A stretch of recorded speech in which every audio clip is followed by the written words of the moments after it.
There, you got 5 minutes to read the Bible with me? I'll do it.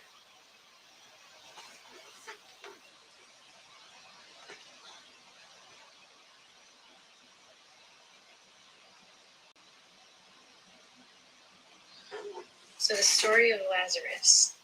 So Mary, Martha, and Lazarus, who were siblings, were Jesus' close friends.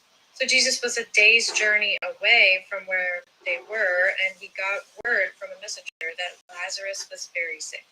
Jesus is the one that heals sick people, right? So when Jesus heard this, he said, "This sickness is not unto death. It's to show the glory of God."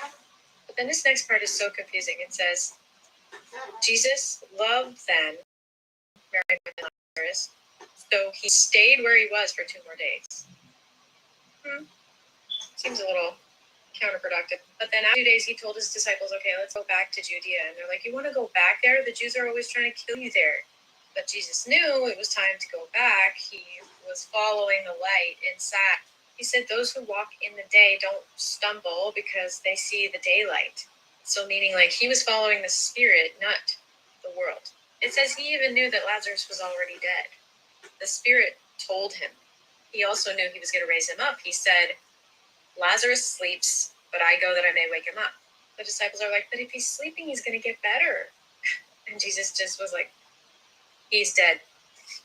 And then he says, "And I'm glad for your sakes that I wasn't there so that you might believe." So Jesus was glad that this bad thing happened in order to show the glory of God. So Jesus gets there, everybody's crying, and Jesus starts to feel this real bad turmoil inside. These are his friends. He's sad with them. Mary and Martha are like, "If you had been here, our brother wouldn't have died." And then Jesus wept. So Jesus felt the sadness with them. He felt the distress, even though he knew he was going to fix it and make it right.